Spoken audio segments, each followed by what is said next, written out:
მოგესალმებით.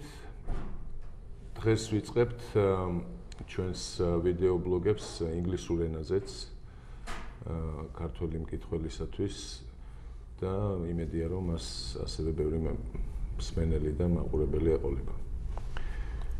Welcome to our office of IVERIA. We start today the video blogs and the interviews in English language. Today our guest is French journalist Regis Gente, who has been living in Georgia already for 12 years, if I'm not mistaken. Yes. He writes regularly for various newspapers in France, Figaro and others, as well as a couple of French radios about the developments not only in Georgia but also in the region, in Central Asia as well. And Russia. And Russia. And today the topic of our discussion will be the following. Regis has published a new book called Putin and the Caucasus. It's in French, that's why we thought it would make sense for our auditors to hear what's the book all about and answer maybe some questions that are about the findings, the main findings of this book. It was published in January. You had several presentations in Paris. The book can be bought through Amazon or in France as well. And the first question would be, why this book and why now? What was the purpose of it? The book was just published just right before the Olympic Games. It was not a commercial idea, because when you publish a book in France about Putin and the Caucasus, you are below this kind of ambitions, if I may joke. Yes. But the idea is that when this last year, slowly by slowly, we started to speak about the Olympic Games, I understood, and many people understood, that the Caucasus, this region, which is not important for Russia, I mean, there is no gas, no oil, but was extremely important for Mr. Putin. He took the power in the summer, August 1999, because of the Caucasus. And he said even at that time, it was written in a book of interview published to make him more well-known in Russia, my historical mission, this is his words, is to solve the problems of the Caucasus. At the time, it was the question of separatism. Chechnya, etc. Exactly. And then when I started to look at it, from the time when he took the power, and remember also the five terracts, the 5 bombings, which killed 300 people, which really make him well known in Russia, yes, and pushed him till the power, to the Kremlin. Then the decision to launch the second war of Chechnya, the war in Georgia, I understood that very important events were in the career of Putin as a president were linked to the Caucasus. And it goes very far. It's more than important, if I may speak so, because it is not only important, it is questioning his legitimacy as a politician, as a world leader, which is his big ambition. He wants to put Russia at the top of the world diplomacy. And what he did in the Caucasus, especially the thousands of people who died in Chechnya, but also the war in Georgia, made him his way to put Russia at the top of the world diplomacy much more difficult. So you, in your book, you are talking about his historical ambition to be a world leader and also to solve once and for all the problems that exist in Caucasus, right? And several elements of it. One is, as you mentioned, the solution of Chechnya, and plus some insurgency, Islamist problems in Dagestan and other North Caucasus republics, then Georgia, and also Sochi Olympic Games. That was part of it, according to you? Absolutely. According to me, and it is quite obvious, the Olympic Games were made Of course, it was made to make Russia, it's kind of rite of passage, you know, to become a world leader, you have to organize such global event. But this is not original. This is for all the countries, especially the emergent countries, as China or Russia. But what is very specific with Sochi Olympic Games, it was for Putin to try to attract all the world leaders to Sochi and to say what you are criticizing me for, what I did in Chechnya, the war in Georgia, and so on, was right. And you came to Sochi, so it means what I did was legitimate. It's about legitimacy. And in October... And how successful was he to legitimize himself? It didn't work because Mr. Obama, Madame Merkel, Mr. Hollande, nobody came from the Western part. And it is important because if you look, and this is what I did with this book, if you try to look at the history of the Russia in the Caucasus, especially the beginning of the conquest 200 years ago or so, you understand that always it was a way for Russia to compete with the West.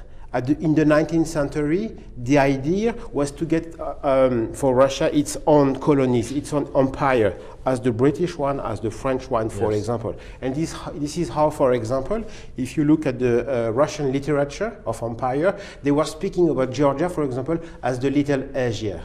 Like it is our Orient, our East, you know? So they wanted to do the same. Backyard. And it continues this way. So this is very important. Always, Caucasus was a way for Russia to compete, to say something to the West. Have you been traveling a lot in Northern Caucasus? I know that you've been writing lots of articles about Armenia, Azerbaijan, Georgia, but in Northern Caucasus, have you met those people that enlightened you what's really happening there? And is it mentioned in the book? Well, what are the findings about it? I did it for this book. I traveled from Sochi to Makhachkala, from west to east, and to passing through all these republics. All the republics of North Caucasus.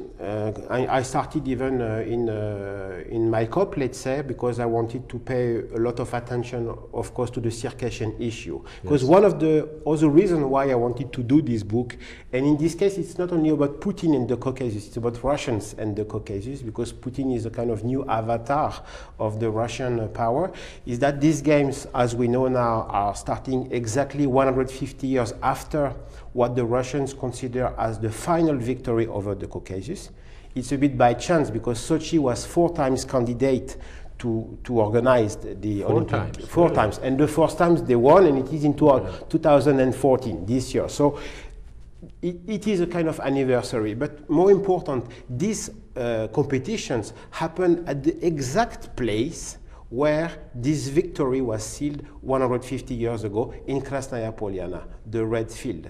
And it is very symbolic, and Putin understood immediately that it would be a problem. And for example, in 2007, just right after that Sochi was awarded, he decided we asked to local people to organize the festivities of the 450 years of alliance between Russians and Circassians. And you can see this monument at the center of Nalchik, in the capital of Kabardino-Balkaria, where you have the statue of Mariam, because already in 1957 the Soviet power organized some ceremonies to show how Russia and Kabardins were forever, it is written, forever together. And Putin did again these ceremonies for the 450 years about that, because he felt it would be a problem for the games.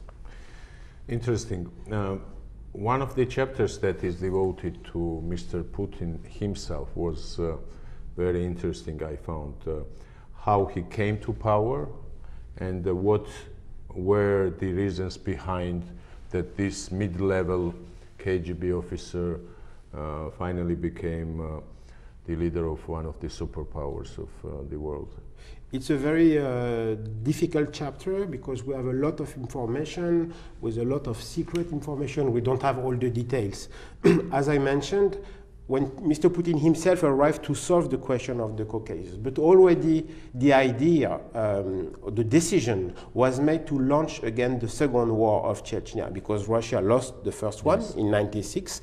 And as I remind in this book, in March 99, as Mr. Stepashin said in an interview, so this is very official, the decision was taken to launch the second war. So Mr. Putin's job, if I can speak so, was to launch this war. Commander-in-chief and direct all these activities in and Chechnya. he came in a period where there were big tensions around Chechnya, and there were two kind of events which were very strange. The first one is the incursion of the Islamists under Mr. Basayev and Khattab, who was an Arabic Saudi rebel, and they did an invasion, an incursion, let's say, in Dagestan.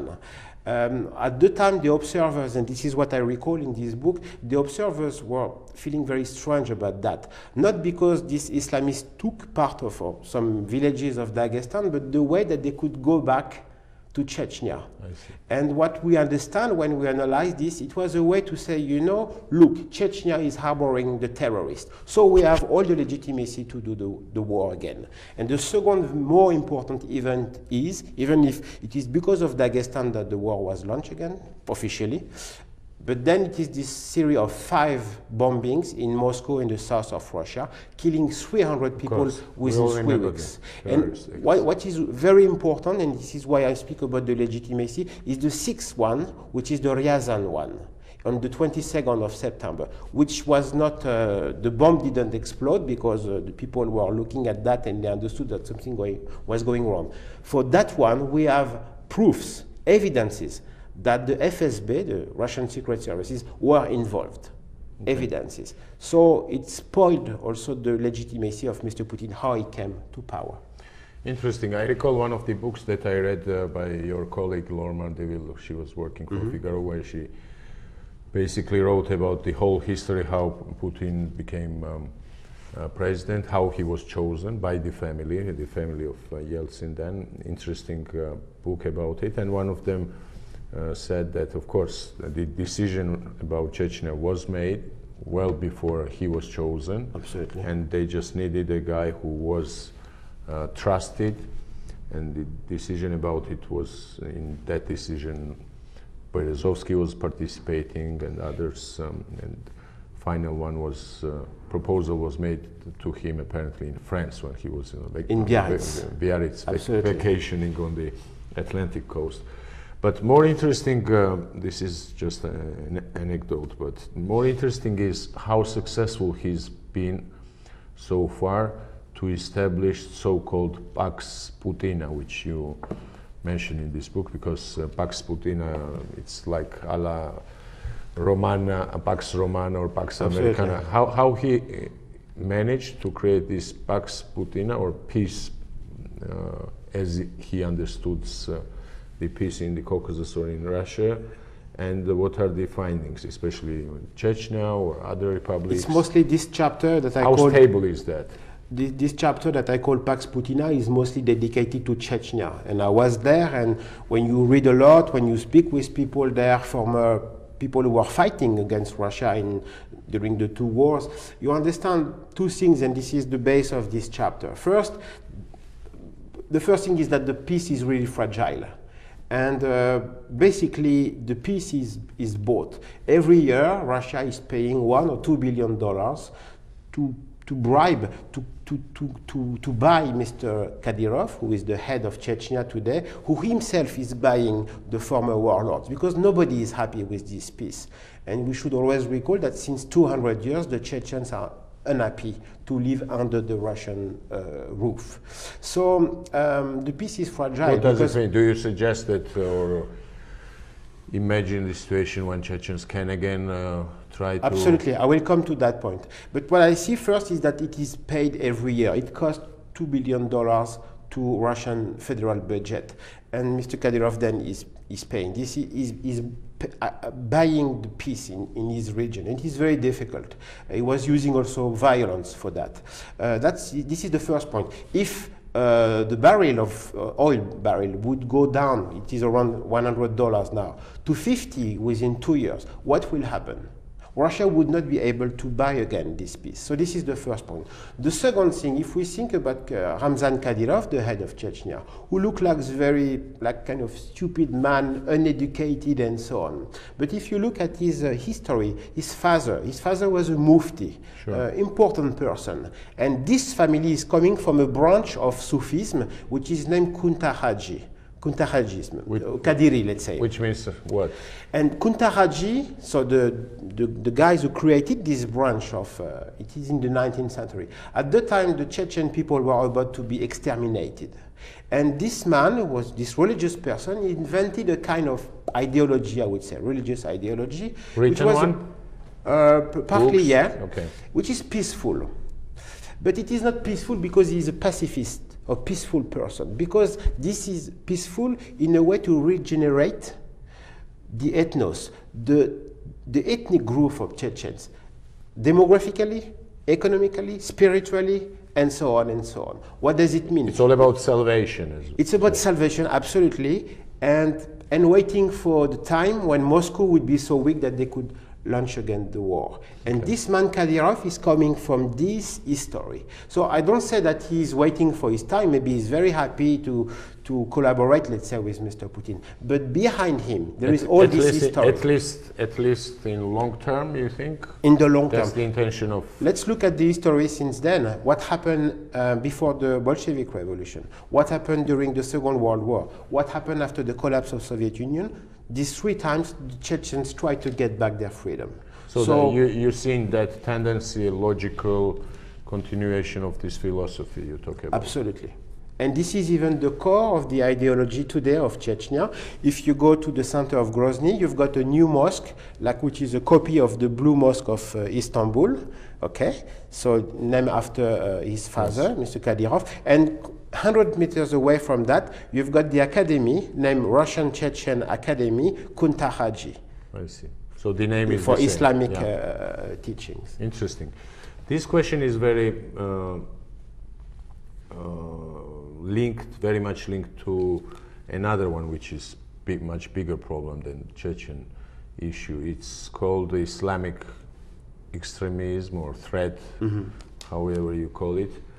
What you think about it? What did you write in this book, and how, in general, you see this development, and especially Russians coping with the Islamic threat? Because it's not only about Chechnya, right? Absolutely. I mean, all republics in North Caucasus are affected. My feeling is that still, even if today it changed, the nature of the fight against Russia changed and it became an Islamic one, connected with the world, the international jihadism. But still, I feel that the basic point, the origin, which is still here of the fights, is to push aside the Russian empire, to push Russia out of the Caucasus. Yes. But of course, because of 2 things, because in Chechnya and in the North Caucasus, the fight was extremely hard. We know how many people died, maybe 150,000, maybe more, and nobody was supporting the Chechens. So in this case, you need to take everything, meaning the money, the men, the ideology, which is coming from people who wants to help you. In this case, and it met a second thing, which is the global Islamic terrorism, and they help them. And this is true that now there are some genuinely Islamists connected with Salafism and so on. But at the base, we should always remind that it is a fight for freedom. I don't say for all the people from the North Caucasus, but at least from the Chechens. But one of the results of Mr. Putin's policy is that after he decided, or he implemented the relaunch of the Second Chechen War, after that the insurgency spread. Before it was only in Chechnya, and after 1999 it spread to Dagestan, to Kabardino-Balkaria, and so on. Last year there were about 500 people who were killed in 2013 in the eastern part and mostly in Dagestan of the North Caucasus because of the insurgency. Jihadism, yeah.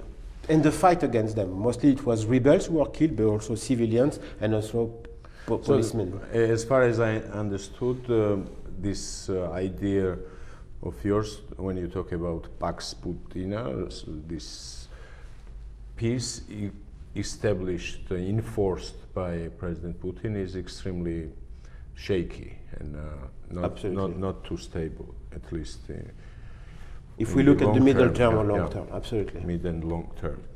Because what I could underline is because the cement, what link people, what make them living together, having the desire to live together does not exist. And this is another point which is extremely important in Russia today, in the Federation, is that the Caucasians don't have a place. This is, and you know, everybody is speaking about them, about black holes, you know, chorniziopi, which is a very insulting word, of course. But we see that from time to time. Last time was in October when a young Chechen killed a Russian, and immediately the people came from this, it was in a little city of Pugachev, and it turns on a kind of pogroms. And every time it happens, and why? There are some social reasons for that. But Mr. Putin and the leadership, they don't really seem to be able to solve this issue. When this is a Russian who is killed, even if he's an extremely nationalist person and so on, Mr. Putin is coming and put some flower to pay tribute to this person. When it is a Circassian, when it is a Chechen, even if he has the Russian citizenship, he doesn't come. So he's giving a signal to the most nationalist people in Russia that these Caucasians, they don't have their place in the state. I see. Interesting. You don't mention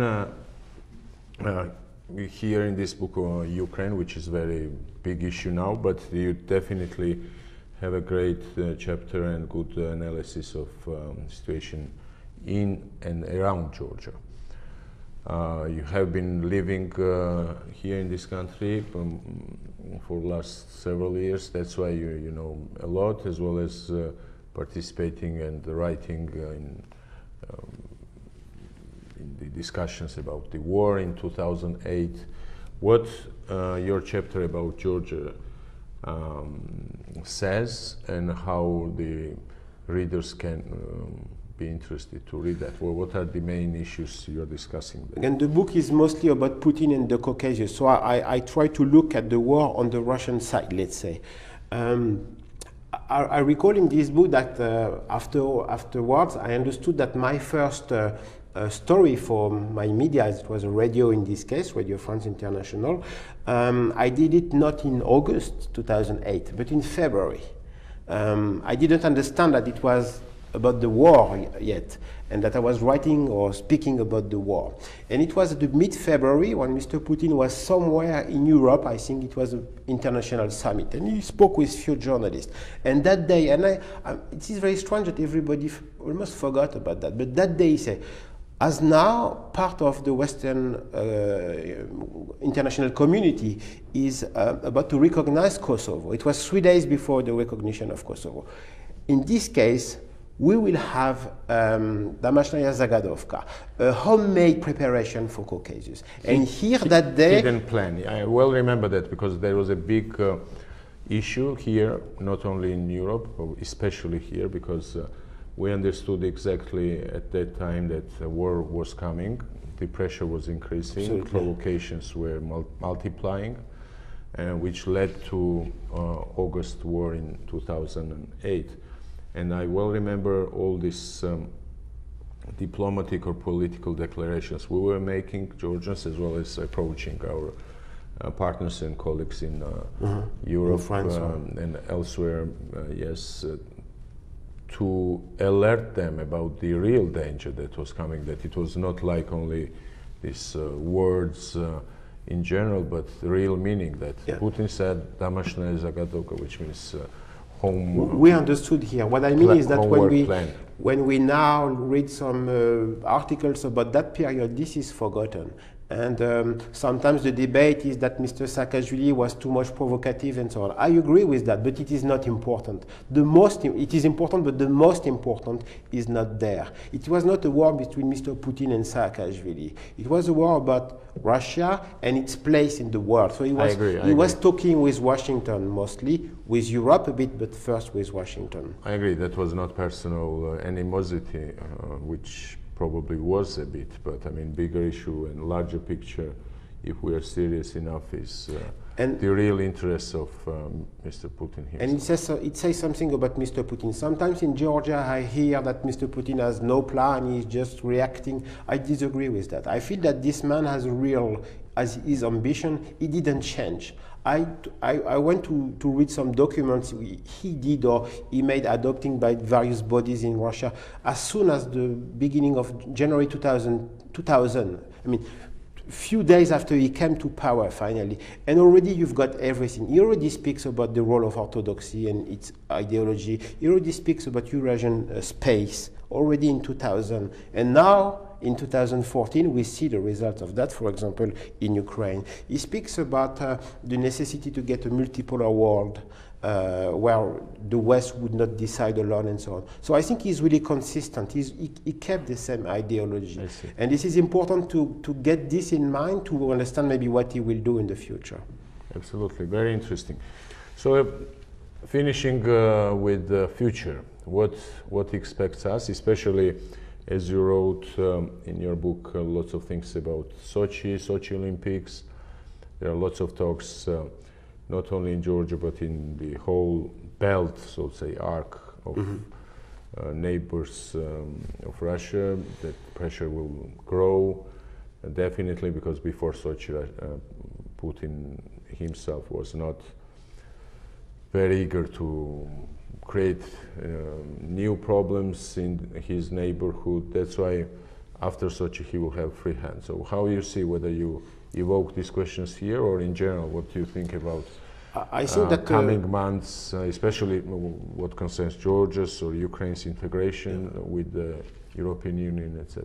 I think the meaning of the Olympic Games was to say, I was right, from Mr. Putin. I was right, and I want to bring you all in the Caucasus for you to admit that I was right, that I was fighting against terrorism, and forget about the wish of Chechens or others to be free. I was right for everything. For Georgia, which is Abkhazia is 15 kilometers away from where the competitions happen. So imagine if Mr. Obama would come, he would say, okay, you're right, you took Abkhazia, you supported the separatism, and this is not a problem, I came here. So it was all about that. So it means that the Olympic Games were about legitimate his policy, and it means that he will continue in the same way. And even I would see, and what happened yesterday and these days in Ukraine is showing this, that he will continue even in a tougher way, I would say. So this is why I would worry about what